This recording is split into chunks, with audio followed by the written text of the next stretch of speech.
Hello, everybody. Welcome back to the VIP Play Today show.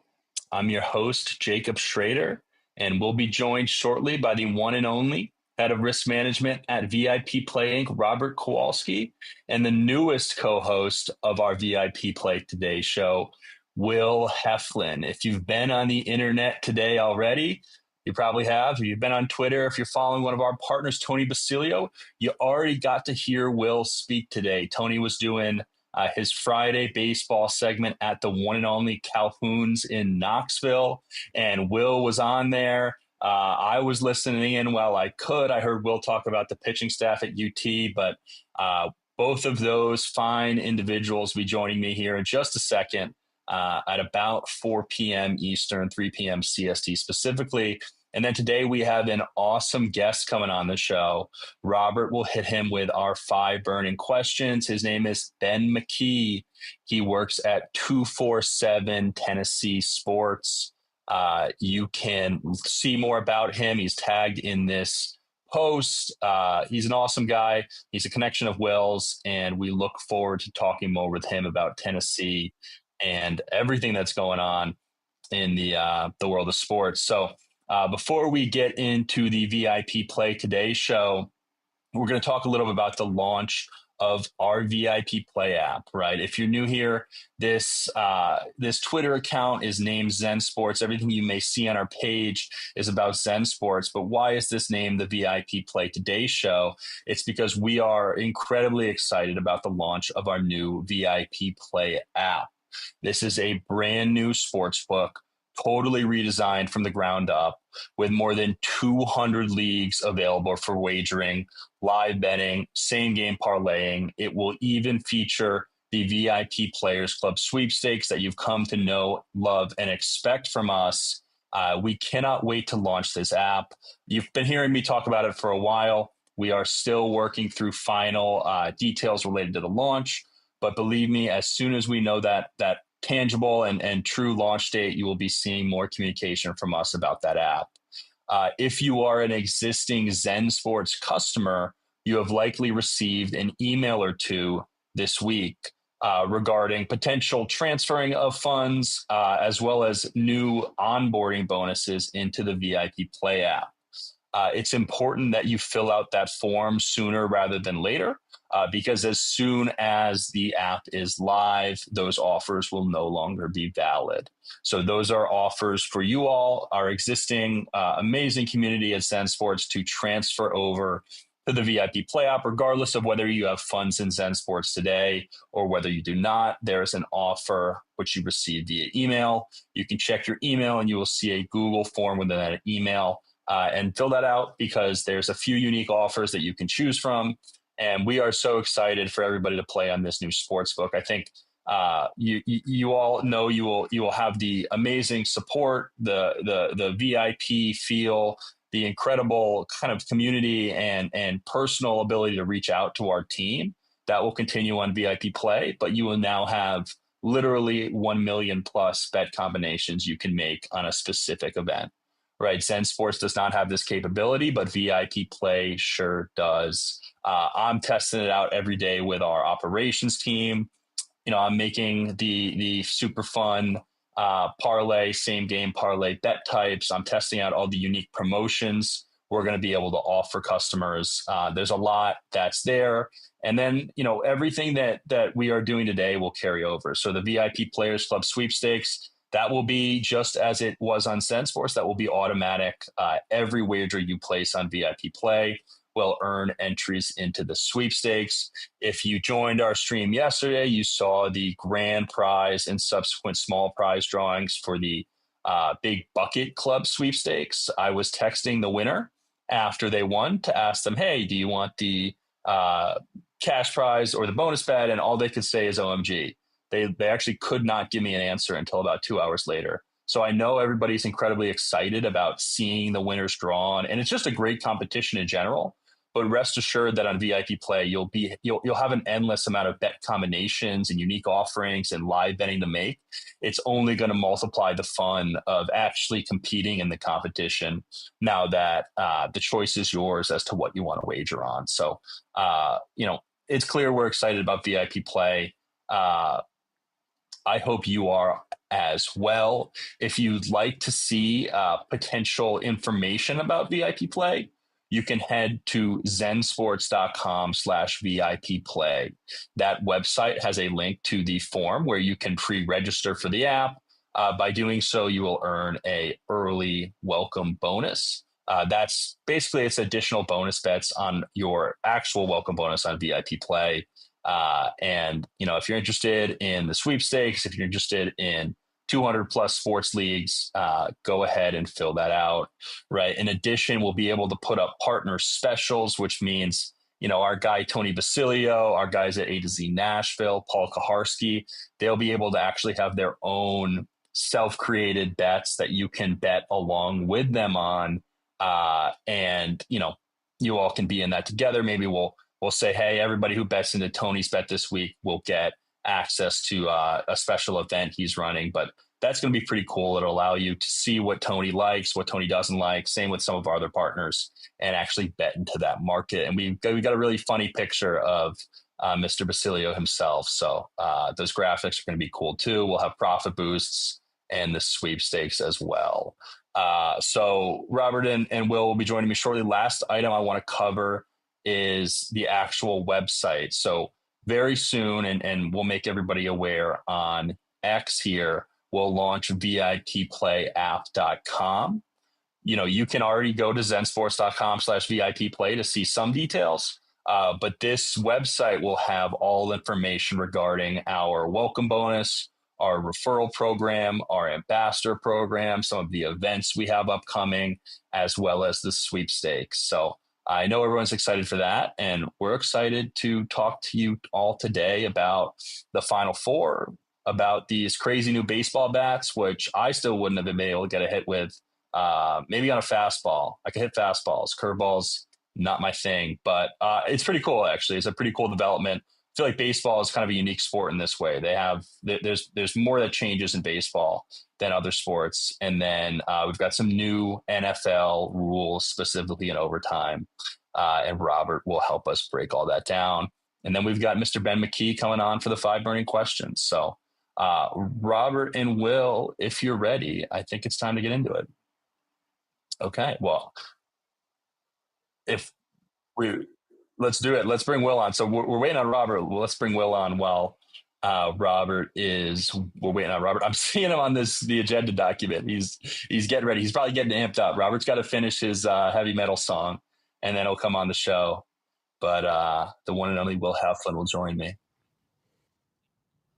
Will, how you doing? I'm good, man. How are you? I'm good. I know we didn't get a chance to talk right before this, but we'll talk after. How was Tony? He was good. It was good to meet him in person. Beautiful day in Knoxville. Unbelievable day. He's got a cool spot at Calhoun's right on the river. You can see Neyland Stadium from where we were doing his show. So that was fun. Yeah. Calhoun's a pretty big deal in Knoxville, huh?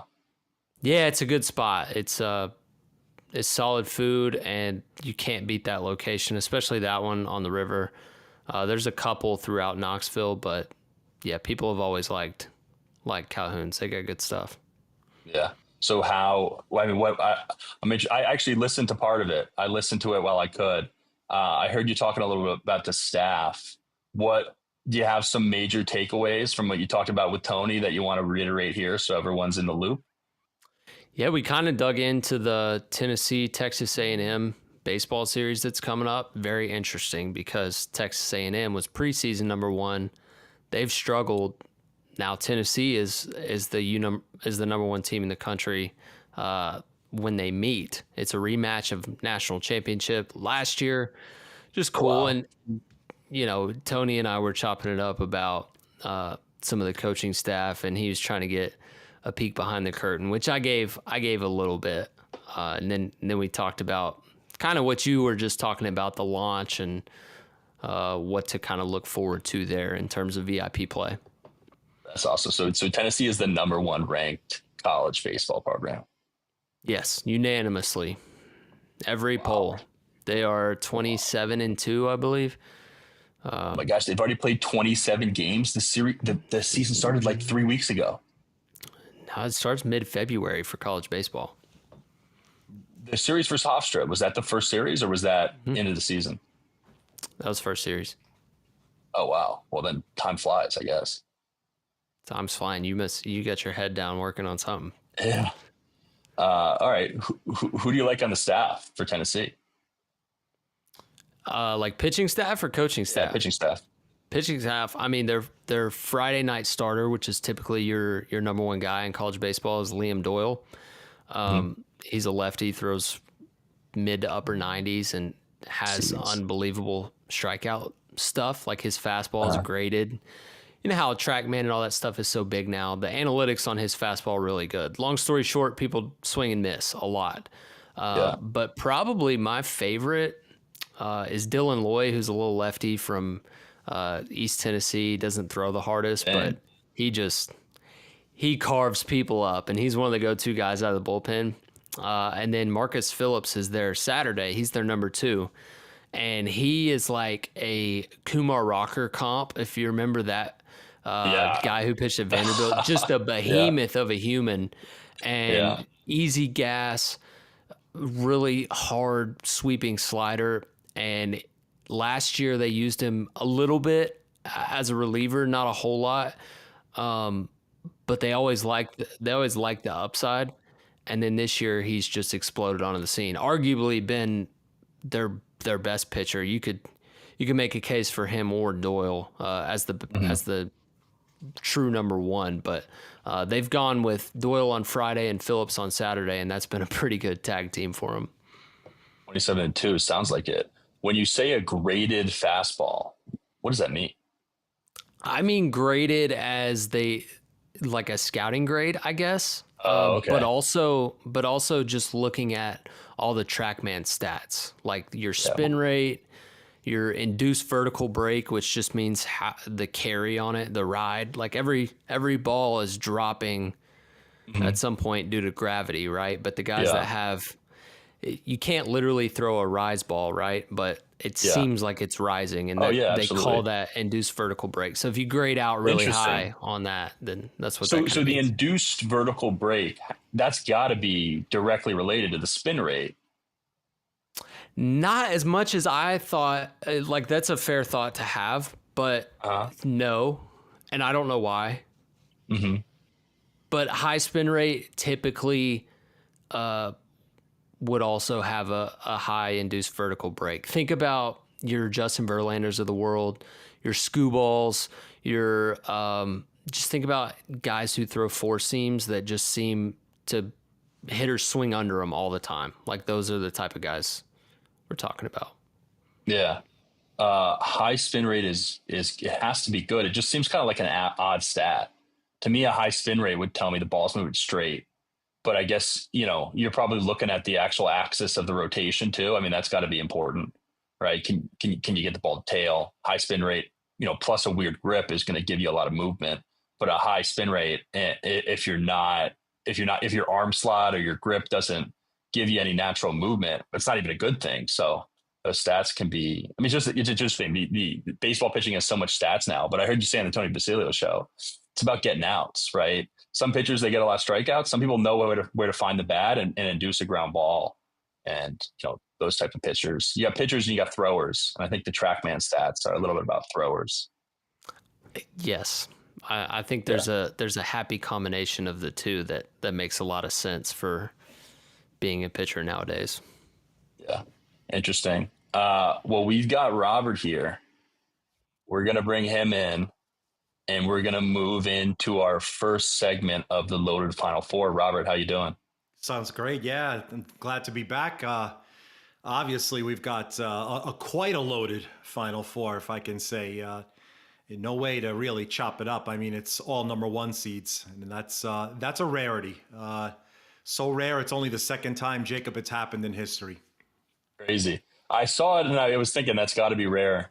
I was looking at you before the show. You were on this document, the agenda we all have to prepare, and I was thinking to myself, he's got to be listening to his heavy metal music to get amped up, and then he's going to join us. So We're Yeah. glad to have you, Robert. Yeah, it's so it's Friday. It's record release day, so you got to get through it, and then I'm hopping on in. But yeah, let's let's get right onto it. We've got it. We've got a lot to cover, obviously. So the first thing we're going to cover, and you alluded to a little bit, is the 2025 Final Four the most loaded Final Four ever? We're looking at the best 10 Ken Palm teams, which is a rating I hope you will talk to. 4 of them are in this year's tournament. Of the 10 best of all time, 4 of them are in this year's Final Four. Robert, what's the Ken Palm rating, and is this the best Final Four of all time? Yeah, so it is. It's the best Final Four of all time, right? Let's lay that out.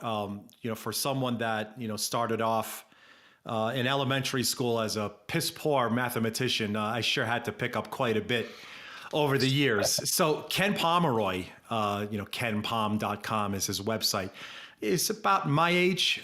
Started out as a meteorologist, much like myself, and then it just became a college basketball analyst, unlike anyone that's ever seen on the planet.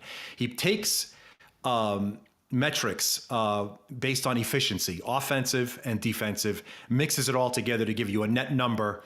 And if you break down where every school is in this year's Final Four, they're all in the top 10. As a matter of fact, Duke's program this year is the second greatest metric of all time, only second to Duke from like 98, 99, which had, who was on there? Shane Battier, Elton Brand, Trajan Langdon was on there, one other kid, but they were stacked. All 4 of those guys ended up becoming drafted in either the first or second round, pretty high. So when you look at the metrics, right? So if you wanted to play that into it, so Duke's number 2, Houston is number 6, Florida's number 8, and Auburn was number 1 early in the year, but things seem to have unraveled for them, late in the season, and then the SEC tournament. It didn't exactly go their way either, so that all plays into where they end up finishing with their number. And now they can always defy the rating, which has happened plenty of times. But yeah, this is definitely, to me, the most loaded Final Four ever, Jacob. Will, you can't sneeze at a combined 135-16 record for this college basketball season. Pretty ridiculous. No, you can't sneeze at it, but also you can't really call it madness this year. It's just March for number 1 seeds. But I will say you can't ask for 2 better games. Like, you're going to get, I think this is the 3rd time that Auburn and Florida have played, and it's just a clash of titans. And then really interested to see kind of the style matchup in that Houston-Duke game, and obviously a lot of superstars on that Duke side, and then Houston with Kelvin Sampson. It's a really good Final Four, even though it's chalky, and for an event that's known for seeing a bunch of underdogs, like, maybe it's not the worst thing in the world where a year you have the best of the best going at it at the end.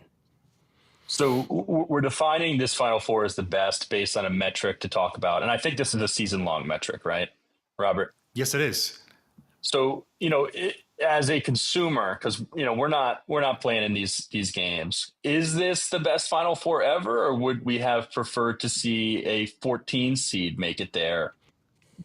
I'm kind of leaning that direction, but I'm interested in your thoughts, Robert. The latter, Jacob. You'd prefer to see some kind of a high seed end up in the Final Four. I would like a Cinderella story. Yes, yeah, I think that's cool. I mean, look, there's this is all subjective. Right? There's no right or wrong answer here. I don't know. I figure that's why they play these games, right? It's really, really chalky. It's if you just take a look at the way the favorites have performed. Now, just from a betting perspective, we're just talking straight up, and then there's, against the spread. So if you're looking at teams that were favorites this year of 7 points or more, they're 26-1 straight up in the tournament. The only loss was Clemson to McNeese way back at the very beginning. So yeah, if you're in a tournament challenge, of any kind, like a Survivor League, it's the equivalent of Bruce Almighty, where everyone prayed to win the lottery. So everyone's picks win, and you all win nothing. So it's a weird season. I don't know if we can say that this is going to be the way it's going to be. It's. I think this goes back to our NIL conversation. It goes back to that, right? So let's use that as a basis and say, okay, right now, this is just an anomaly, right? Let's use that as the base term. If it happens again next year, coincidence? Third year, now it's a system, right? Or some kind of culture, or elite coaching, or NIL, right? Name, image, and likeness. I could spend an entire episode on this and the things that are happening right now, but I'll table that for another day. It's obvious that when you perform well right now with college basketball, you perform well, and you're in a mid-major, you're going to have eyes look at you, and you're going to get a bigger conference knock on your door, call you when it's legal, and say, "Hey, how about starting over here for us here in one of our top programs and getting you on TV all the time?" And how do you say no to that? Ultimately, that's something that I want to continue to watch. What we're going to see with the end game of NIL and the transfer portal probably won't resemble anything of what we're seeing this year or the year before or the year before that. I just think that there's going to be so much more that will change. Heck, there's even a discussion of revenue sharing. So there's something that's still yet to come on the table that's going to have a new baseline. But for now, it's very, very much the Wikipedia definition of the Wild Wild West, Jacob. Well, these stats are incredible, right? First time ever favorites go 12-0 straight up in the Sweet 16 and Elite 8, 14 straight wins from the favorites through the round of 64 to the Elite 8. The underdogs won only 12 games, tied fewest ever.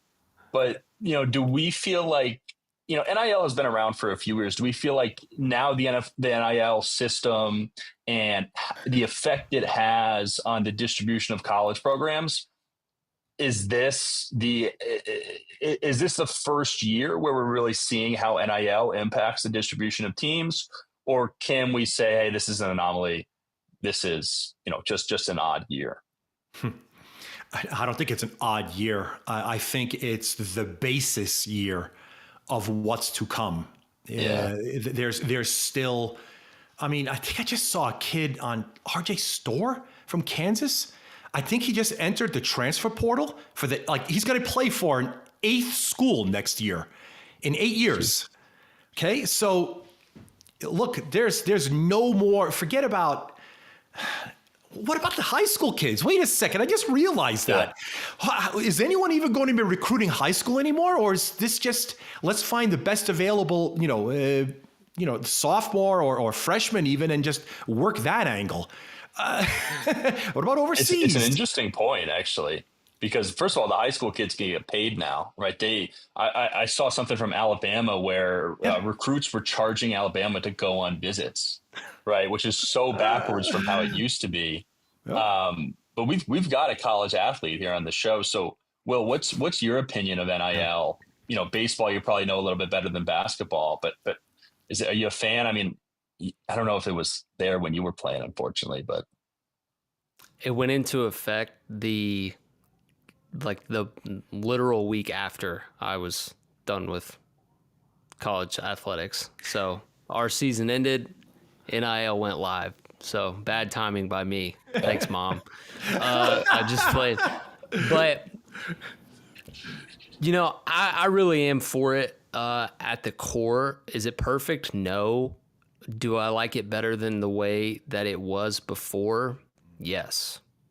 And so, we could have an entire 4 episodes solely delegated to NIL discussion. But ultimately, yes, I'm for it. I think they'll continue to make it better and make it, figure out what the best combination of plans and adjustments is best for everybody. And, it is the wild, wild west, like you said. But ultimately, I think that was kind of the only way to do it, is just jump in, see what happens, and then figure it out from there. But I don't think every tournament is going to be like this. I'm thinking about Florida being in some real dogfights and could have very easily not been in the Final Four. They had a tough game against Maryland where they trailed late. Auburn came in not playing their best ball, and they've seemingly, wrangled things together and just rattled off a couple wins. The only team that's like dominated their way through the tournament was Duke. Even Houston had and I know Purdue kind of made their push late, but how often do we see teams make a push late and then hit a buzzer beater to knock off somebody? So Duke's the only team that's really strolled through it kind of the way that UConn had the past 2 years. Now we'll see if they're able to stroll through the next 2 rounds because they're playing 1 seeds now. So ultimately, I think this is an anomaly. Are there going to be as many upsets as we're used to in the past? Maybe not, and maybe that's a reflection of NIL and portal. But it'll be madness again, at least, within the next few years. We'll get some crazy stuff. But you're right. I mean, there's less high school recruiting going on, but ultimately there's good players everywhere, and teams will jump up and grab some teams. It was just a weird year where it didn't happen. Final comment on the NIL. I think they got to figure out a way to, I agree it's right for the players to be paid, right? They're generating so much revenue. They're working so hard. They got to defer some of these payments. There's got to be like a 401k equivalent for NIL money, right? Where the NCAA actually puts their money where their mouth is and matches something for these players if they choose to defer it. I think you'd see, these guys are in college. They're there to learn how to manage money and, manage their lives out of college.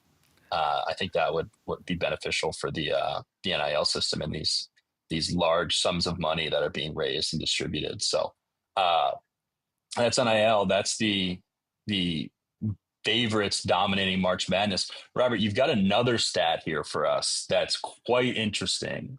You're spelling a little bit of doom potentially for Purdue and Marquette. That's right. Teams. Okay. Please. Yeah. Tell the audience about this one. Now that I'm reading it, I'm realizing I might be off a little bit. But in the 64 team era, there are 36 teams that entered the tournament as a 1 or a 2 seed that weren't ranked in the preseason AP poll. They've combined for 0 Final Fours, averaging fewer than 2 wins per tournament. Yeah. This is a look back because you're saying good luck to Purdue and Marquette. How are we translating this today? So for everyone that loves to break down, and I can't not think of college basketball. It's like my bag. So when you take a look at the preseason AP poll when it comes out in October, you're going to see who's in the top 25. If you're not in the top 25 and you end up getting yourself into a 1 or a 2 seed, you are not winning the championship. I can guarantee you that, which is weird. You would think, oh, wow, what a great run up. No, not happening, because if you just break down this really weird stat, they have a combined, forget about championship, they have 0 Final Fours. Right? So back in 2023, it was Purdue. They lost to number 16. Marquette lost in the second round. 2024, it was to Iowa State, who lost in round 3 as a 2 seed. This year, it was the Spartans and then the Red Storm. So they lost, right? So the record is now 0-41. You want to talk about an anomaly or a coincidence? Wow. This is rock solid, right? This goes against any kind of idea that you could imagine. So, in season time comes, trust me, I'll bring it up. I'm going to call back to this episode and say, hey, remember what I said about that preseason AP poll? Here's your top 25. We're going to run the season through. We're going to pull up that list once again. And if you don't see your team here and you're ranked in the top, no, just out. Don't even bother. You're not going to win. This is wild, right? Because it's saying, hey, preseason rankings, but then these are teams who are going into the tournament as a 1 or a 2 seed. So Correct. What happens when we include 3, 4, 5, 6, 7, all the other seeds? Does anything change? Success. Wow. Yes. That's wild. Success. How did you even find this? This is like the craziest stat. Someone else knew this, and they're not happy we're talking about it. No. And it's the strangest thing, right? Because these teams are favored, right? We set the odds on these matchups, and we're like, okay, it's a 2 versus a 10 or whatever it is. Of course, most of the time you're making them a favorite to win that matchup, and they lose. They lose. It's uncanny. Will, what do you got on this stat? Oh, how do you argue with something like that? Like it's so specific and happened so many times. Like this isn't a 0 for 10. Like this is 41 teams with a chance, and they can't even get one to the Final Four. So yeah, I mean, at least it's a look back, and like you can adjust. You can like try to fix that if it's your team, right? Like we just got to be ranked at the preseason. We got to have a good recruiting class, return players. They got to rank us. Or if you are into the season and you're like, hey, we're climbing the rankings really fast. We're doing really well. But we weren't ranked to start the year. By the end of the season, we need to get out of that 1 or 2 seed range. We need to drop back or make somebody mad. No, yeah, we need to schedule somebody that's just going to crash our RPI. So we don't get the 2 seed. But that's interesting especially for Purdue and Marquette, like being the 2 recent examples. Like it was weird how they lost. I mean, they got elite coaches and really good guard play, and there's some big men, which is like the recipe for March. And bang, you lose to FDU, and I forget who it was Marquette lost to. But it's weird and interesting, but there's stuff like that goes on in every sport. Can we think of any sort of translation as to evidence or tangible reasoning that may actually be what has led to this stat becoming a stat? Right. So like you're going into the season, you're not on the AP preseason 25, which means what? It means you don't have any star players. I guess it means the public just doesn't think you're going to be good. Maybe it means you didn't have a good year last year, but then you end up being a 1 seed. So at the time of the tournament, you're great. I can't find anything here. It just seems like odd coincidence. Bad schedule, like you were the beneficiary of a weak schedule. Yeah, that's what I was getting at. Something like that. It could mean that. I don't think that. Yeah, I look. This is like right up there with why do 10 seeds beat 6 seeds? This makes no sense. It is a cosmic anomaly that I'll never be able to explain. I mean, the only thing I could think of is this particular school's just overlooked, right? They're not. There's so many great programs out there, and you happen to miss this one, but you miss 41 of them over the years. I don't know. I just don't know. 0-41 is nuts. I mean, and honestly, this year St. John's and Michigan State did pretty good against the trend. Very, very. Almost made it there. I don't know. I thought St. John's was going to go on a run. Yeah, you and me both. Let's not do that. I mean, but look, on Michigan State, right? No, I'm not going to do St. John's. But I will sit on Mich State for just a minute. Jacob, I think last week or the week before, we were talking about the Mount Rushmore of collegiate coaches. I was wrong. Okay, I'm going to take the fall for this one. I completely missed Tom Izzo, right? And I had to look it up. So please, if I can, for the 30 seconds, Tom Izzo, national champion, national runner-up, 8 Final Fours, 11 Elite Eights, 16 Sweet 16s, and 28 tournament appearances with 11 conference titles, 6 conference tournament titles. it's a 30-year resume better than 98% of athletic programs that have been around for 100 plus years. So, Tom Izzo, sorry. And yes, I know you're having a very difficult offseason. I already see it in your face, and I feel for you. So, NIL, that's all I'm going to say. So but yes, Tom Izzo. You can't have a Mount Rushmore with 3 though. We've got placeholder. We've got our, hey, is there anybody on the level of these 3, or is it a 3-man Mount Rushmore? We had Roy, Patino. Yeah, let's just for now just put Izzo and Calipari there. There's my 4. I have permission to change that, by the way. But yeah, I know it's hard to change once it's carved in stone. But let's put those 4 up for now. Great. I don't know that I'd switch it that much. I mean, it's just so weird because ultimately a college basketball coach is kind of graded on their March runs. And then when you get to this point in March and everybody's like, oh, it's a really hard tournament to win, and guys kind of get a pass. So it's just, I mean, what'd you say, 8 Final Fours? 8 Final Fours, yes. That's the only argument you really need. Yeah. Tom Izzo could rewrite the 12 Days of Christmas for his his appearances in the NCAA tournament. It's all him, always. Yeah, it's true. It's true. I mean, guy's a winner. God, doesn't matter what year. The program was forgotten again this year, and that's do that at your own peril. And they made yet another run. I was actually just thinking of how the tune would go for the 28 NCAA appearances. The little tune I was talking about, but Days of Christmas, yes. So we've got a new development in the MLB, and I think everybody at this point has heard of these torpedo bats, right? This new shaped baseball bat. I remember when I was a kid, the Axe bat came out, not quite the same, but a little bit similar.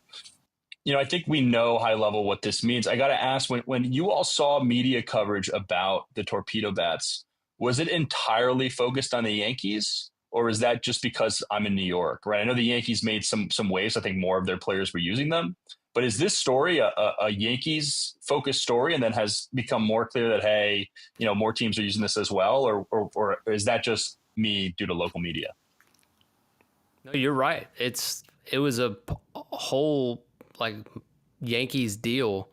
What people didn't realize is that the torpedo bats really aren't new, and they weren't the only ones using them. However, it was that Jazz Chisholm picture, and it was photoshopped all kinds of different ways. And as soon as the term got rolling around, people were blowing it up, and he was, the bat was just exaggerated even more. And that's what, caught fire on social media. And it was because they were hitting a lot of home runs, from kind of opening day through the first week of the season. And just an interesting development, because I immediately thought of the axe bats too, which, if you don't know, is a handle that's shaped like an axe instead of the round handle. I know Mookie used those for a while, but yeah, it was New York started the whole thing, and it was all about New York. And then a couple days, or maybe the next day even, some other reports came out that hey, this is what's actually going on here. So when were these bats first used in the MLB? Was it this year or was it last year? Man, I had some bats 8 years ago that you could have argued were a torpedo shape. Now, they weren't made that way on purpose. Like the one for Gleyber Torres, that was kind of the guy who was getting credit for these. They did that on purpose because he was hitting the ball more off his hands, and so they were trying to give him more sweet spot closer to the handle. But wood bats have kind of been differently shaped for different guys as long as, bat companies have been doing it. Yeah. And so it's just kind of a recent development, being more honed in. And It's almost kind of like a golf fitting, if you will, where the iron shaft is a different weight or different flexion. Like same idea for baseball, in my opinion. And the main goal of this torpedo bat is to put more of the mass of the bat in the barrel, or to move the barrel up. It's really an attempt to move the barrel towards the Interesting. handle. Yeah, because typically the sweet spot of a wood bat You can hear me okay? is close to the end, but not the cap, so that you have the most mass in that area, and physics and all that plays into it, but it's also just kind of the sweet spot of the wood based on the center of, or the distribution of the weight, and then they're trying to move that down, which they've done kind of successfully, but it also if you do hit one off the cap, I would imagine it's even worse than before. Oh, yeah. Like with the torpedo bat. So like, I mean, that's just gonna be a ground out to the first baseman. I would hate using one of those, but for somebody else, like it might be great if they're kind of that. I think of like an inside out Derek Jeter type swing. Like if you kind of cut across the ball a lot and punch it through the four hole if you're a righty, I think that bat makes a lot of sense for you. Well, I keep thinking if I swing this torpedo bat, it's going to feel like a bat with a donut on it, right? It's like the bat is not evenly distributed. It's not constant, similar mass of wood throughout the whole bat. It's more focused on the barrel. Like if you're swinging with a donut, you have all that extra mass in the donut. I'd imagine this would take a little bit of using to actually get used to from the player standpoint. Maybe so, or maybe I haven't felt one. It may be so minuscule that they really, it just looks a little bit more barrel, a little bit lower, and then it's not, that much of a difference. But I think the donut's a good example, just less drastic for sure. Do we think we're going to see these in college? I guess, why would we? College uses metal bats. Yeah, college does use metal. The shape, I doubt it. I don't think you need it. I think maybe with a metal bat, that's kind of built into it, right? You can, Yeah, the metal bat is. the sweet spot's bigger anyway, so you can kind of just have both for a metal bat. Yeah, I used to play on a baseball team. This was like maybe first couple of years in the big field, and we would use wood bats every game when every other team would use metal, and we couldn't figure out why we weren't winning games. And the coach would always come up to us. He would ask us what kind of bats we were using. And this kid, he was great. He was an unbelievable baseball player, but he was like the captain of the team. He would say, "We're using wood bats," and it did not go well. So It made you better, but it wasn't as fun. well, I was a pitcher. I was pretty early on. I realized I was a PO. So that's my story. Fair enough. Robert, what do you think of the torpedoes? It's Is that too much, or no, do you think it's not too much. You could look. It's to me, the first thing I thought of is okay, how is this going to affect totals in baseball games or individual, propositions, right? Everything's from a betting perspective in my world. So I thought, okay, great. It looks like half the lineup on the Yankees is using a torpedo bat. What does it mean? Is it going to create this fake sense of offensive superiority? I just think that it's really way too early to start to think about how this is going to affect the game in any way. I saw a list early in the week where there's, I don't know, maybe like 24 players that are either using it now actively or are interested in using it. I mean, Ellie De La Cruz had himself a really huge day on Cincinnati using the bat. And, of course, that catches fire, so everyone wants to know even more about it. Right now, as opposed to what we were talking about with college basketball, I think this is much ado about nothing. You're still going to have elite pitchers that are going to be able to saw through it. And unless you're a Hall of Fame caliber hitter, I don't think it's going to make much of a difference. So my jury's going to be out for at least another 4 weeks on this. I understand that. I think you need time to figure out if it's going to impact the books, right? We had something like this, similar to this last year with the stealing bases, and that was obvious immediately, Yes. right? You saw those lines move Yep. before the season even started. It looks like Yep. what you're telling us is this is not going to have the same effect. No, it won't. It won't. It certainly won't.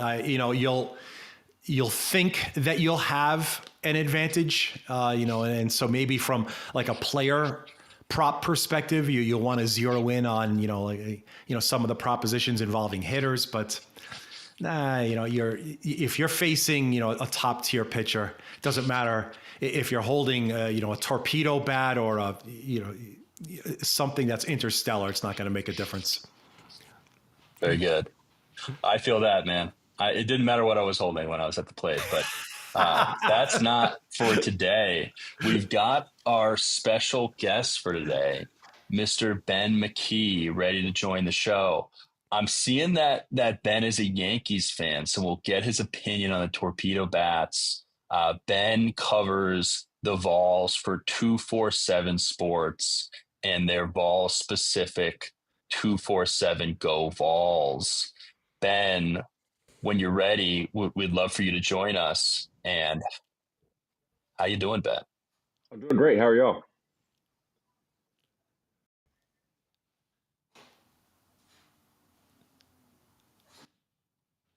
Do we have Can you Ben? hear me?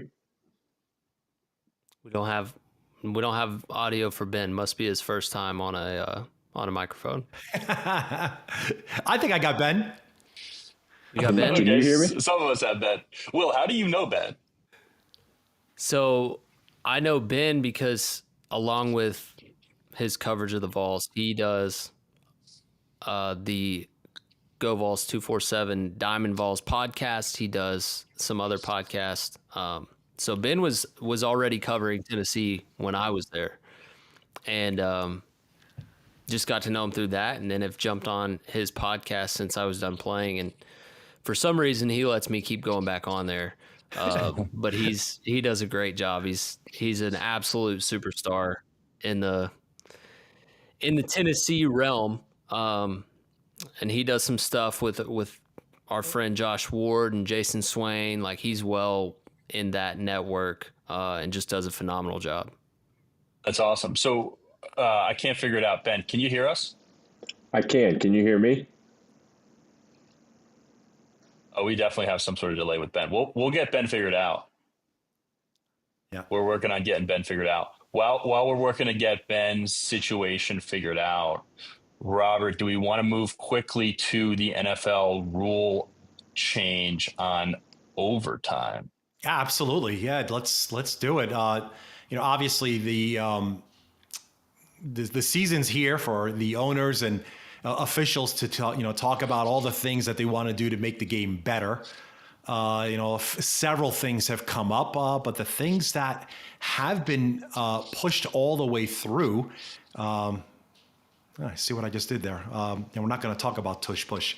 What we are going to talk about is what has been, made its way through, and that's the new rule for overtime. Basically, two teams. You are guaranteed possession now. And I like that. I think that this is going to make the game more equitable. And I figure that there's going to be some differences there where you find some teams that are far more efficient offensively. Now, look, you also have to take a look at how many games actually go into overtime, right? But I think ultimately to find both teams with the ability to at least get a drive in overtime makes the game better, in my humble opinion. So what is the actual rule? Like, what happens if a team gets the ball first in overtime and they score a touchdown? That's okay. It counts as points. And then obviously the opponent needs to come up with an equal touchdown. Otherwise the game ends. The game ends immediately. It's not a 15-minute period, or it's a reduced to 10-minute period. But if a team scores a touchdown and then the subsequent team doesn't score anything, the game just ends. I understand that's exactly the case. Correct. Now, there may be some finality to it, but yeah, you're absolutely right, where they're looking for a possession on each end, unless, they end up not scoring, no matter how it goes. And, you could see every once in a while you'll have a game that does end in a tie. Do we think that we will see more overtime because of this rule? Right. My thought here is maybe teams who think they are better and will win period in overtime now, because the rule is a little bit more fair, will be less risky at the end of games and be more comfortable pushing a game to overtime. Is that something that could happen? When you look at that perspective, that is pretty tricky. You're playing chess right now when everyone else is playing checkers. I think that is probably not going to be the case. I think you want to get a win in regulation at all costs, no matter what. And you'll find every once in a while where you say, okay, look, we could get ourselves into overtime, and then let's take our chances. Based on, maybe the way the game is flowing, right? You could say, hey, you know what? We know we could score on this because this particular play just keeps succeeding no matter what. So we can continue to go to it and know that we can at least pick up points in overtime and, see if we can make a stop. Great point. I think that it won't come into play as much as you think, although I want to believe. Yeah. What you're saying is you overcooked a little bit. No, I'm not ever going to say that about you. No. I think part of it is just the NFL in general is moving so much more aggressive. Like teams are going for it on fourth down, less hesitant to go for it, 2-point conversion. And I don't know that the rule changes that trend. So I kind of. Yeah. No, I agree with that. More aggressive. We got Ben. Ben's ready. Ben, are you here with us? I am. I hope I'm ready and good to go this time. Hey, there we go. There he is. Awesome. We can hear you, and it is in sync. How you doing, man? I'm doing great. How are y'all? Thanks for having me. Of course, we're lucky to have you. Do you want to quickly, for our community, tell us a little bit about yourself? Maybe how you know our new guy Will over here.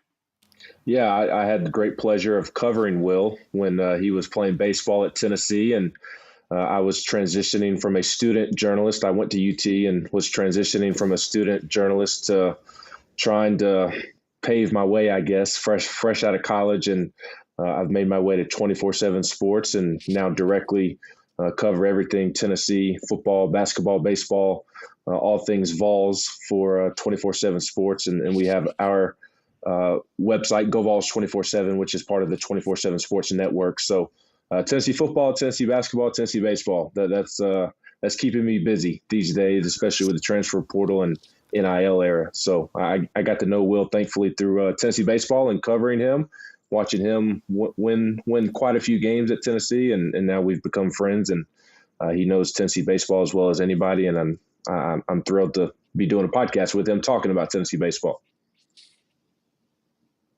That's awesome. Can you give us any tidbits, information? We didn't know Will back then.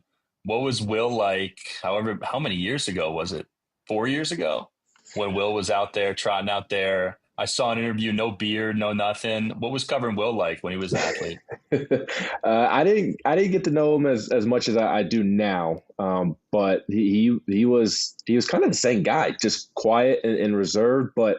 The moment you get to talking to him, he opens up pretty quickly, and you see that he's got a great personality and loves to poke and prod and joke around, and there's a wealth of baseball knowledge inside that head as well. So he was a bit quiet when I covered him, but now getting to know him more as a friend, I mean, you see the personality start to come out, and I guess the correct way to summarize how I covered him was when Tennessee lost, he was the guy that they trotted out there because they knew that he would say the right things and not give the opponent any bulletin board material like some of his teammates may have tended to do.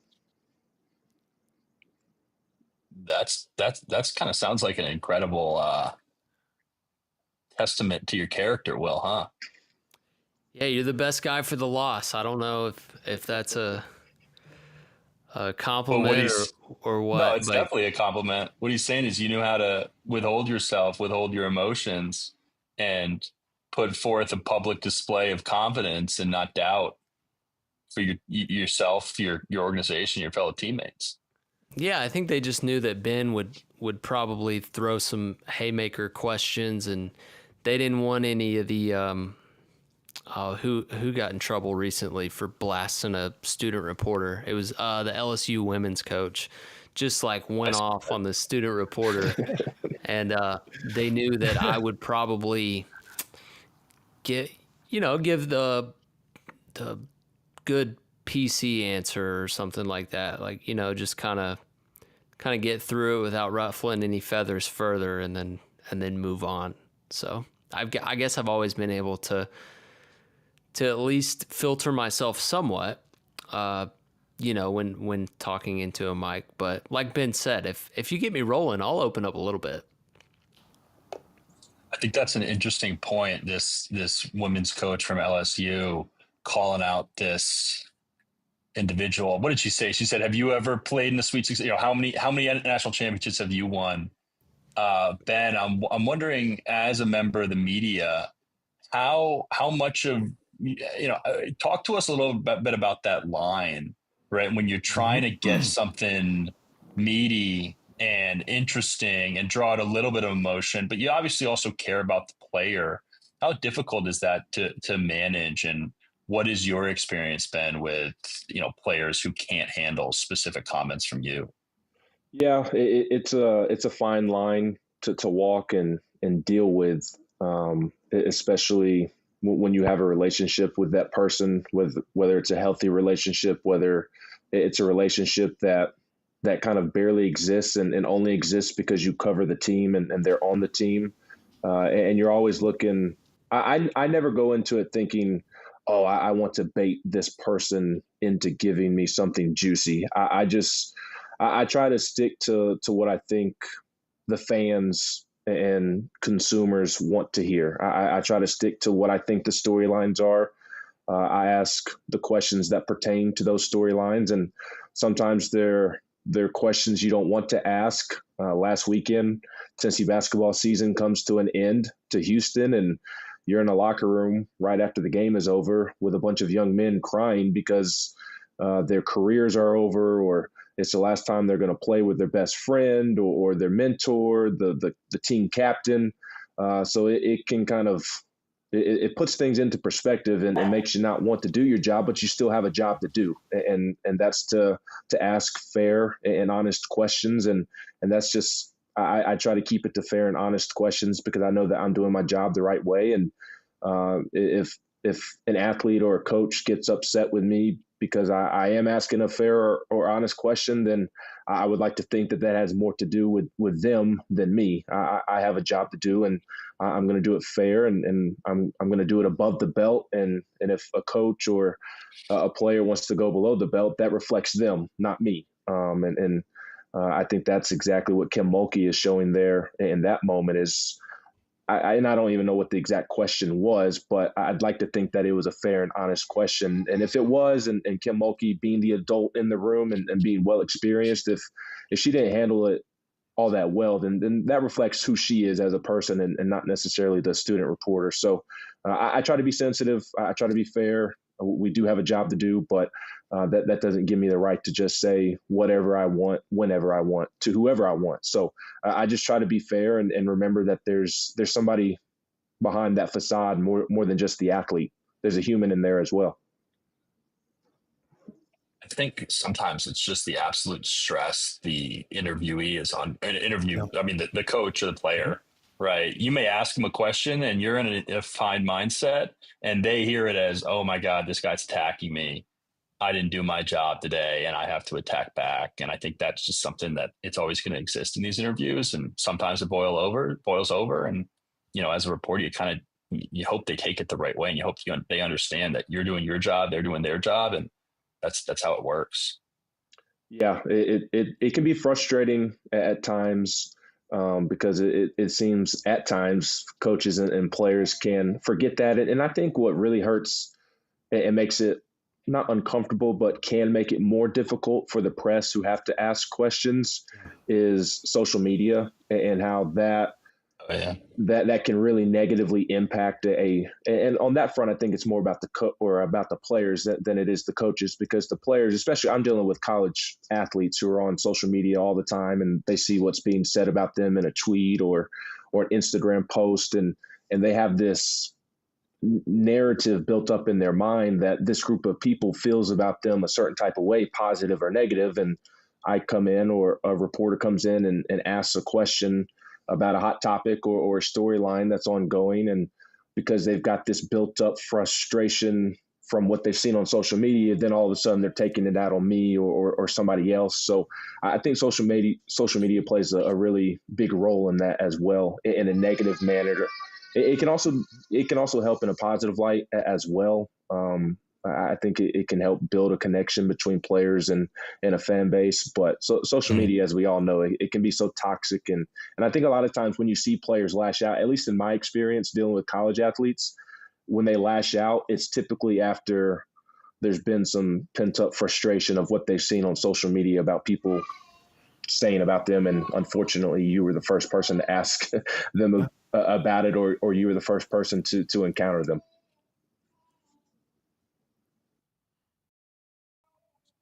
Absolutely. I think social media is doing a little bit more harm than good in that scenario. It's a lot easier to type something out hateful on social media than say it in person. So Ben, right? You cover the Vols every day. You're 24/7 Vols, but I'm seeing here on your X, and it's weird to call it X, but I'm seeing here on your X bio Grizzlies, Yankees, and Steelers, right? So you got three teams that you're pulling for, right? So we brought you on here today. Let's talk about one of those teams, and then we'll move on to our 5 burning questions, which will tell you a little bit about more. But you got three teams right there. Which one do you want to go a little bit in depth on for our audience here? I guess the Yankees, since y'all have been talking about the torpedo bats, and I know that's an interesting trio of teams. I'll admit that I was a military brat. I'm not a bandwagon fan jumping from one place to the next. I lived in New York, so I'm a diehard Yankees fan, and I can say that I at least lived there before I jumped on the bandwagon. So I guess, okay, if we're talking about the Yankees, are the Yankees being unfairly portrayed by the media for these torpedo bats? Yeah, I think they are, because they are the Yankees. They are the Yankees, and they're if they do something good or bad, it's what's going to create buzz in the media. And the reason I think this instance really proves that is because these torpedo bats have been happening for several years now. The Yankees weren't the first to break them out, and they were using them in spring training. But then Michael Kay goes on the broadcast and is talking about them. And I guess it was the opener, the season opener, that he started talking about it on the broadcast, and it caught fire, and it spread like wildfire. And I think that represents just how impactful the Yankees can be in a positive way or a negative way. But I do think that they are being unfairly portrayed, because obviously if you don't like the Yankees, if they do something well, then it's okay, they cheated to do it, or they have more money than everybody else, so it's easier for them to do it. Those are the general narratives if you hate the Yankees or don't like the Yankees. But to me, this is being overblown, and that they are receiving some unfair criticism. Because again, like I said, it's been something that's been going on. These bats have been adjusted and tinkered with as long as baseball has been played, especially as it's gotten close to the current era that we are in. Players have always gone to their manufacturers over the off seasons and taken thousands, hundreds of swings with whoever makes the bats that they swing, and they try to fit it to their style. That they try to fit it to them like a glove. And this is no different. I think the reason it's caught fire so much is because it's something new. Although it has been happening, it's now new to the public. And this is kind of the first time we are hearing about it outside of the baseball labs and whatnot. But it makes sense when you think about it. It's weird and it's new and it's odd. But when you get to thinking about it, like I don't know that scientifically is the right word to describe it, but you rarely hit balls off the end of the bat. It does happen, obviously, but that's not the goal, to hit it off the end of the bat. So why would we extend the barrel the length of the bat when the goal is to hit it in the sweet spot of the bat? And sometimes it gets in on your hands and whatnot. So why not even try and again, I heard Aaron Boone talk about this because everybody was talking about Anthony Volpe and how he can't hit an inside pitch. And so they moved the barrel of the bat all the way down in on his hands. And that's why he hits the home run on opening day. That's not what happened. They're not replacing the shaft of the bat with the sweet spot, the thick part of the barrel. It's kind of prolonged, I guess is the right way to say it, or looks a little bit different. It looks like a torpedo. That's why they're called the torpedo bats, right? I don't think there's anything wrong with it. I think it makes a lot of sense in hindsight, even though it's new. Yeah. And I don't know why MLB would try to outlaw it or try to change the rules. It seems within the rules to me, even if it is odd because it's new. That was my first thought is, first of all, this is not anything crazy. This is not, it's not anywhere close to deflating the footballs. It's not anything even close to in line with that. It's, my first thought was, how is this just happening now? Right? You hit the ball at the end of the bat. It's not going anywhere anyways. Why put a significant portion of the mass that actually drives the ball out of the park in the end of the bat? My first thought was exactly as you enunciated. It just makes sense. Yeah, I mean, the goal is to hit it right there in the middle of the barrel, the bat, whatever we're calling it nowadays. It feels like our baseball terminology has been thrown out the window, and we're rewriting it now that we're playing with the bats and shifting the barrel around and moving around. I don't even know the proper way to describe things anymore, but it makes sense in hindsight. You don't try to hit the baseball with the end of your bat. I heard y'all talking. If you do, you're hitting a can of corn or you're grounding out. So if you're trying to avoid hitting that part of the bat, then why would you include that in what we think of as the barrel? Why would you not kind of play with it scientifically and move things around? And the Yankees didn't invent this, but to the people who have kind of created this and whatnot, boy, do they look smart right now, because it makes a lot of sense in hindsight, even if it is just weird because it's new to us. And you're right. It is easy to hate the Yankees. But, this being blown out of proportion, it's a little bit in reference, hey, the Yankees offense is booming. Yankees offense is always booming. How much trouble are the Yankees in potentially due to some of the injuries in their pitching staff? Is that a short-term problem, or is that potentially a potential downfall of the Yankees this year? I think it's a potential downfall. I am worried as a Yankees fan about the pitching depth. Now, I say that, but I do think it's a little to be determined. And it's like any team. It depends on if they have guys that step up. Luis Gil, when he eventually comes back, if he comes back, there is some long-term concern with the shoulder that may force him to miss the season. But if he is able to get back, does he look like the AL Rookie of the Year? Clark Schmidt should be back. I think they said the 14th, 15th, making a start. Does he look like first half of the season from last year, Clark Schmidt, where he was really, really good when he returned from injury? Now he is typically injured, so hopefully he can stay healthy over the course of a season. But what does he look like when he returns? What does Will Warren look like? He looked good the other night when he pitched against the Diamondbacks. Is that something that he is able to maintain, kind of like how Luis Gil did last year as a rookie himself? Yeah. Will Warren didn't look all that great in his 2 starts a season ago. So is he a different Will Warren? If all those are positive answers for you, then okay, then I don't think it's going to be as much of a downfall as I initially anticipated when Garrett Cole goes down with Tommy John, when it did come out that Luis Gil was going to be shut down for 2 or 3 months.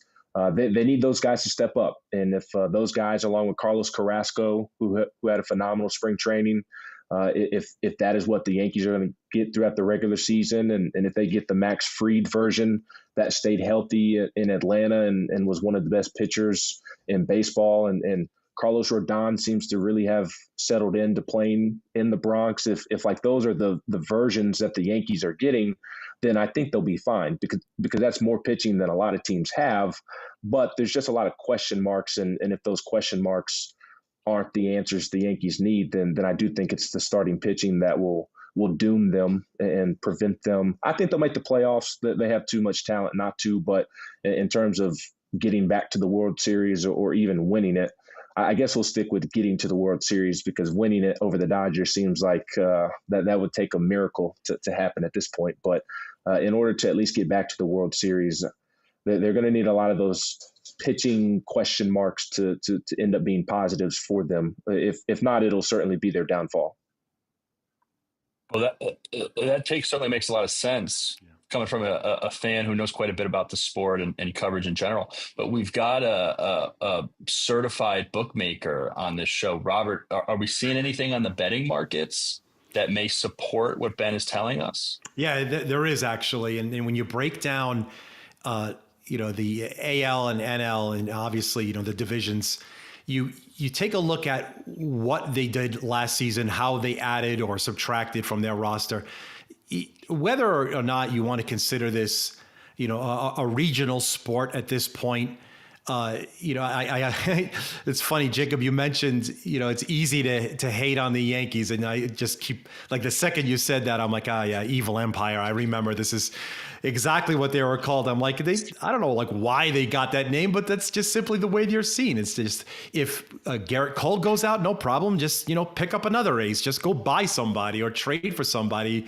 A team that should be relegated is, not, obviously not in the running for any kind of a playoff spot. They're just here to enjoy, the revenue that they are as a club. But if you look at the markets right now, it's prohibitively having the Yankees to make the playoffs rather than to not. And look, there's an incredible amount of talent on this team to even. You look at how this look at, again, I know we're only a week, 2 weeks or so into the regular season, and they're obviously, I think 4-2. They're up right now, so it's the team's going to be all right. They're going to be pretty much in control of their own destiny. By the time we get to the middle of May, they'll probably be half a dozen games in front, in my opinion. So yeah, it's if you look at the way they're built, I see no concerns at all for them, to make it into the playoffs. And then, then we see what happens after that. Do they have the starting pitching or the bullpen, for that matter? Because you can start to change the way the makeup is of who starts and who doesn't. But I think ultimately, the question is, how many games do they win the division by, and not do they make the playoffs? I think the Red Sox win the division. You're only saying that because you played college baseball with Garrett Crochet. Partly. I like Bueller and Houck and Crawford. They picked up Chapman, and I think they got Hendricks as well. So that's an interesting clash, because you've got the Yankees who, they still have Max Fried. Like, it's not like they don't have any arms, but they lost their ace, and it's kind of the offensive team. And the Red Sox are loaded pitching wise, and they've got some offensive pieces too, but you would say that the pitching is the strength on paper. And then you got the Orioles, who are definitely offensively, offense is their strength on paper, and they could certainly use some help on the mound. But there's a lot of the AL East is a heck of a division. The Rays are going to win games like they always do, seemingly with handcuffs on them, but they do. And then every now and then the Blue Jays will go on a run too. So it's an interesting division. But yeah, I'm a little biased because of Crochet, but I think the Red Sox, I like what they did in offseason. Bregman was a huge pickup too. In the AL East, 3 of the top 5 choices to win the American League come from the AL East. Obviously, you mentioned the Red Sox, Baltimore, and New York. So loaded division. Completely agree. Yeah. What about the Atlanta Braves? Winless, what are they, 0-7 now? Is that something it's something to be concerned about. Is it going to continue? I don't think they're going to win this on the season, But are they missing the playoffs this year? I mean, they've been a pretty dominant team in years past. I would probably look at the entirety of the season, but it's, Philadelphia is off to a great start. New York, obviously, loaded up as much as they can and, spent as much money as they possibly could to make themselves a contender at the very least to win a division. But I think ultimately when you look at Atlanta, I just don't think that they've got the horses this year. Will, do you? No, and if I had to say who I was rooting for, I grew up watching Chipper Jones and those guys, Smoltz, Maddox, Glavine, Andrew Jones. So I kind of grew up a Braves fan, but just doesn't feel great this year. And with how loaded the division is, I mean, you used to could just count on the Mets and the Marlins and Nationals. For the last few years, it's kind of been a two-pony race with Philly and the Braves, and now it's just not like that anymore. It's a little bit more well-rounded of a division, and it's hard not to like Philly. And New York spent a lot of money, but Philly is really, for as much as Braves fans don't like the Phillies, it's an easy squad to root for. Like, they got a lot of likable guys on their team, which is always my biggest challenge with the Dodgers. Like, right? Like, you should hate the Dodgers, but who on their team do you not like? You know what I mean? True. It's like, it's a bunch of likable guys on the team that you want to not like, which is kind of similar to the Yankees. Like, how do you root against Aaron Judge? Like, you can't, but I guess you could dislike the Yankees because of the team. But we went through this last week. You guys know I'm weird about my teams. Like, I attach to players way more than a city or a team. Ben, actually, let's stay right there for just a second. Ben, are you like that? I'm finding something that's I didn't expect to see. And, well, I'm from a different generation of sports fandom. Are you rooting more for the player, or are you rooting more for the uniform? I root more for the uniform. I am not like Will in that regard. Now, I also covered Garrett Crochet when he was at Tennessee with Will. So I do not root against him, even if he is in a Boston Red Sox uniform. And Tennessee has had a couple of guys called up lately. Chase Dollander today. They've got Jordan Beck over there as well. There's more Tennessee players on the way. So, like, I'll root for, like, those type of situations. Yes. But professionally, no. I'm a diehard Yankees fan. I love my Steelers. I love my Memphis Grizzlies. I'm rooting for the uniforms in those instances. That's something that I thought for a little bit there. I thought I was on an island all of a sudden, and similarly like you, Ben, I root for the uniform and not so much for the player. Although, like you said, there's some very rare instances I'll find one player that's not wearing my uniform that I'll say, hey, I'm rooting for that instance or this particular story because it's a likable story. Like actually, yeah, perfect point. Like Will said, like, how do you not root for Ohtani, right? How do you not look at the bottom of the ninth tie game? Bobblehead night, of course, it's a home run. Yeah, you look at that, you're like, this storybook. It's great. It's nice. Yeah. The just players don't have as many, like. I'll go ahead. I'm sorry.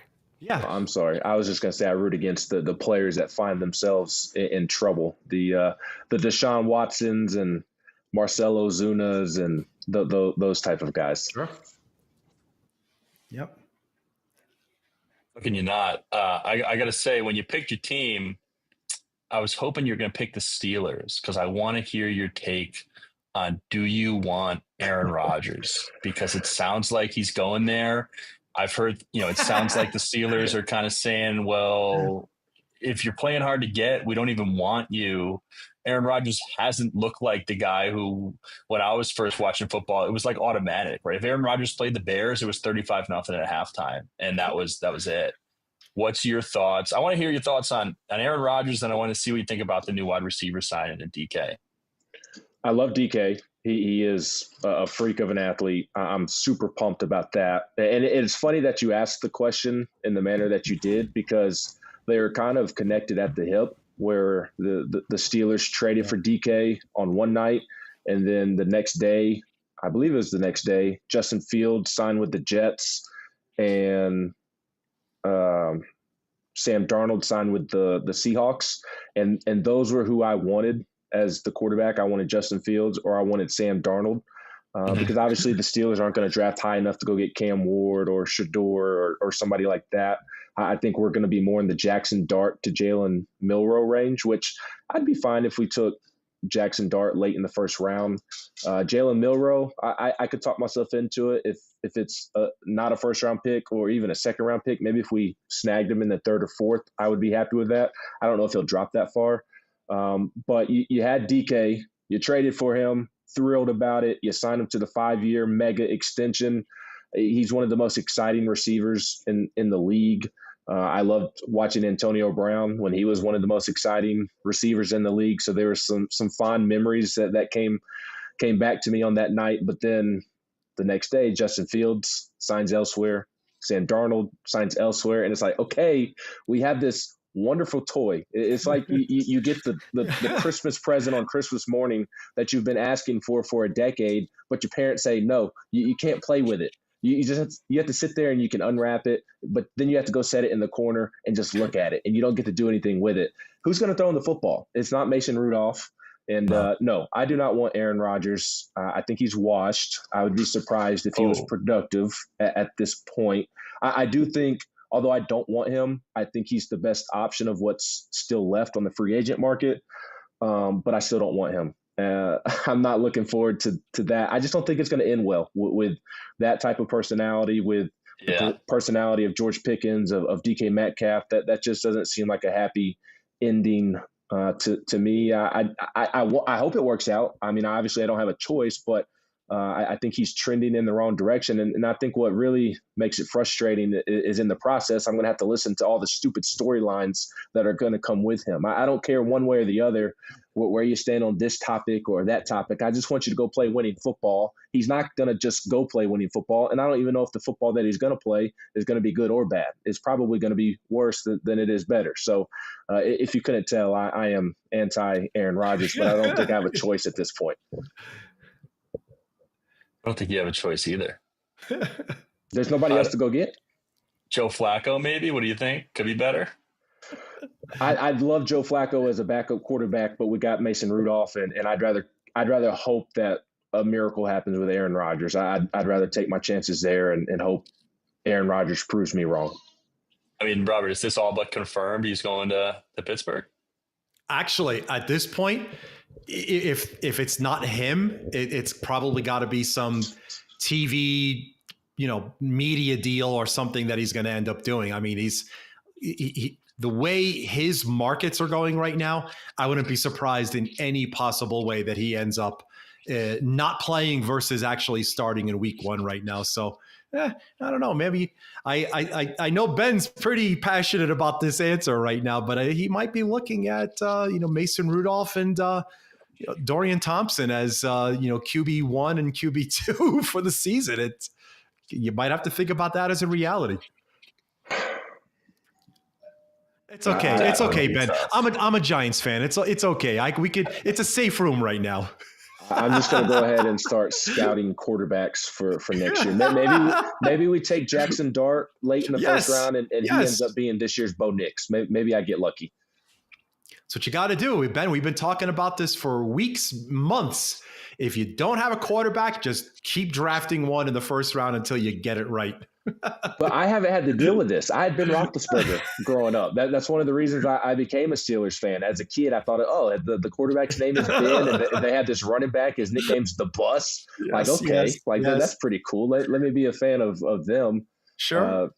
The Titans were kind of new down here in Tennessee at the time. I haven't had to experience that. I watched the Browns torment themselves, which I enjoyed from afar, watching them go through a different quarterback every year. But I haven't had to deal with this. I had Ben Roethlisberger. That's who I grew up on. This is true. It's true. Imagine being the Packers. It's like 30 years of having the top 5 quarterback in football. Yep. But Ben, we've done. I'd say thus far we've done you some solids. We've talked about your teams, and now it's time to get down to the brass tacks of business. So this is a segment that we like to call the 5 burning questions. This is a brainchild of Robert himself. This is some questions, and they're going to appear tough on paper, but I think you'll work out just fine. This is to get to know you a little bit outside the sports world. So I'll turn it over to Robert now, and this is the official start of the 5 burning questions. So good luck, Ben. Thanks so much, Jacob. Yeah, Ben, look, obviously, I already knew within the opening bell that we could go on, and we could have you on forever to just talk about sport, which is great because the content that we have is endless, and we could have something to talk about every single day. But these 5 burning questions, these are the ones that really matter right now, right? So let's go ahead and start off with something on an easier side. You're a well-traveled gentleman. Let's go ahead and start off with burning question number 1, Ben. What's the best sandwich? The best sandwich?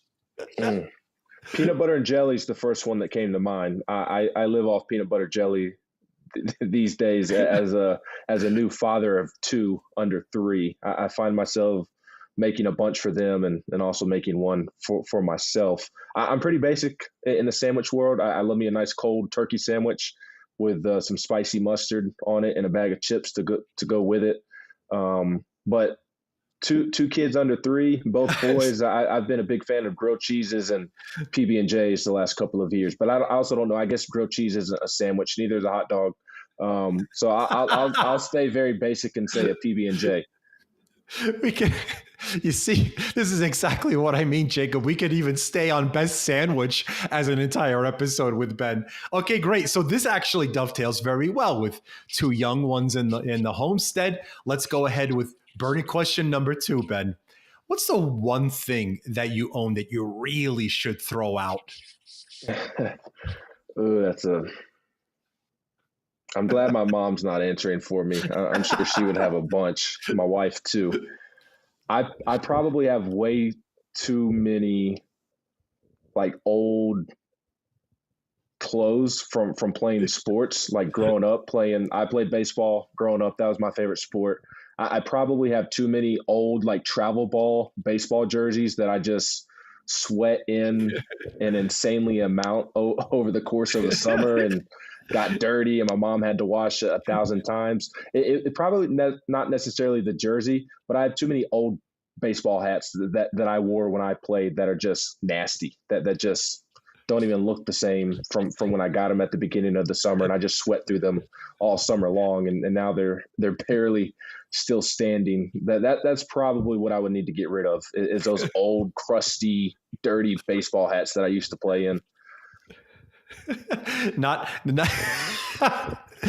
of course, not here to judge, Ben. Simply a burning question. So very well answered. All right, this next one here, we're actually already at the hump. So this one we get an awful lot of divisive answers. So let's see how you handle burning question number 3, Ben. What's the scariest animal? Ooh, scariest animal? The basic ones immediately come to mind, although they're not that scary, like spiders and snakes and things of that nature. I think for me, with my fears, it would be like the dangerous animals that are deep in the ocean. Like I'm very weary. Like at the beach, I am somebody who like I much prefer to stay. Like I don't even want to mess with the jellyfish. Like just the sight of a jellyfish, and not that a jellyfish is the most scary by any means, but like I'm very reserved in that sense. So I think I would say just kind of the unknowns of the ocean, like sharks and those types of fish that aren't your ordinary fish that can be really scary. I think that's what I would settle on, just the unknown of the animals in the ocean. Hey, I know Megalodon exactly. is down there somewhere. I agree. Yeah.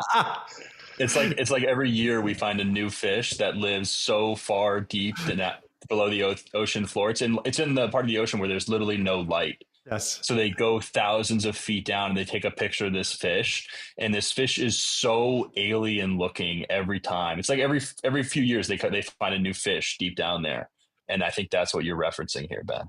Yes, absolutely. I don't know if it's a good answer because I'll never encounter Oh, them. I think if it were an animal I was going to encounter, I like being down here in Tennessee, like water moccasins and poisonous snakes freak me out. I like looking at snakes if I know where it is, but like the thought when you're out kayaking or in the yard working and just poisonous snakes kind of freak me out. Maybe that's the better answer for me because I'll actually potentially encounter some of those, but just where the mind wanders on a Friday afternoon, it's those deep, ugly fish that I'll never see in the bottom of the ocean. Irrational Jacob. fears are fierce too. It's exactly. Jacob, please tell. I don't know how or why, but I just love this question so much. Ask. Just put a note, like ask Gelmo to put it on the poll or something like on X. I got to find out the public side answer on the scariest animal. I'm telling you, I'm really thinking that somehow the ocean just keeps coming back, and it's crazy because many of us don't even touch the ocean, right? And yet that is it. That's like no touch. Don't get near it. Don't get touching it. I think Will wants nothing to do with even getting near a beach. If I remember, I don't know. I love it. I love how the answers just keep coming back. And it is so true. It's true. It's just, these are the things that come up, and you're right. Rationality sometimes just It's the fear of the unknown. All right. Okay. So let's go a little bit towards the safer side of the birdie questions, Ben. How about this one? Have you ever asked anyone for their autograph? Yes. Being a baseball fan and going to baseball games, I have I've stood down the foul pole line many times. Yes. I've done it on multiple instances with my Yankees. I've got my favorite encounter was with Nick Swisher. My dad was stationed in Fort Stewart, Georgia, which is just outside of Savannah, Georgia. And when I was in middle school, or I was a freshman in high school, we went down to Tampa because it's weird. The South loves baseball, but there's not a lot of professional teams like there is elsewhere in the country. It's like the Braves, Cardinals, or Rays. And kind of the Nationals, Orioles are the easiest teams to get to, which is why we're all hoping that Nashville gets a team. So we drove down to Tampa and we rushed in right when the gates opened, and I stood there next to the Yankees dugout as a freshman in high school in my Mark Teixeira jersey, and Nick Swisher walked by, and I asked him for the autograph, and he messed with me at first and said, absolutely not, because you're wearing a Mark Teixeira jersey and not a Nick Swisher jersey. But Nick Swisher did sign my Mark Teixeira jersey. I've also got CC Sabathia. That's my favorite one. CC is one of my all-time favorite baseball players. I've got his autograph, and I've got a couple of others as well. I was a bat boy in high school as well, and late middle school for the AA team for the Milwaukee Brewers. So like when Scooter Gennett and Chris Davis and Hunter Morris and Jorge Soler would come to town, and guys like that in the Southern League, I wasn't supposed to, but I would also ask for their autographs coming up. So I don't ask for autographs anymore. I would if it were like Derek Jeter or Ben Roethlisberger, somebody like that. But I did in high school, and those are the couple of ones that I have. I have some old school ones that I didn't get myself. I have Peyton Manning, Pat Summitt, Philip Fulmer, a couple of Tennessee ones. When you used to, back in the 90s, my grandma would just send photos to the university, and the university would get the coach or athlete to sign it for them. And I have them down in my office right now. It says to Ben, Peyton Manning, to Ben, Pat Summitt, Philip Fulmer, and there's a couple of other ones as well. So I do have quite a bit of autographs now that I think about it, but I don't ask for them much anymore. I need to ask Will Heflin for his autograph. I know that. Hey, Will Clark, did you hear that, what Ben said? His grandma sent memorabilia, and he got it signed. Will Clark, I'm still waiting for that Upper Deck card. Haven't forgotten. I love that answer. That's great, Ben. Well, that was 4. We've got 1 left, and let's go ahead and just bring it right on back to the finale here of the burning questions, Ben. These have been all great answers, and we're so honored to have you on here and answer these in jest, because this is the fun part of this show. And let's go ahead and give you here number 5. Question number 5 is, Ben, you only get 1 song for the rest of your life. What is it?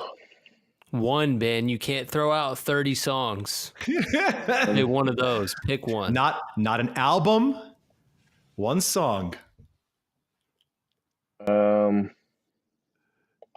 First song that came to mind was "Lose Yourself" by Eminem. Oh, I love that answer. That's one of my favorite songs.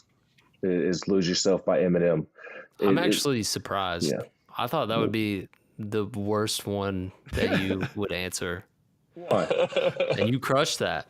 The sandwich answer, nah. But the song, hey, that's good. I'd say "Lose Yourself" by Eminem. What's wrong with my sandwich answer? I mean, you can pick whatever sandwich you want. You're going grilled cheese? I said I went PB&J. I just said I eat a lot of grilled cheese. You can spruce up a grilled cheese more than a PB&J. Yeah, you did you a favor by saying grilled cheese. I did Come on, Will. No judging here. Grilled cheese, not a sandwich. We could get onto that one too. Hold on a second. And if you guys didn't know that Ben is not a doctor. Not a doctor, not a coach. I'm not a lot of things. I'm not even somebody that should be on here with y'all. I would not add chef to that list. No.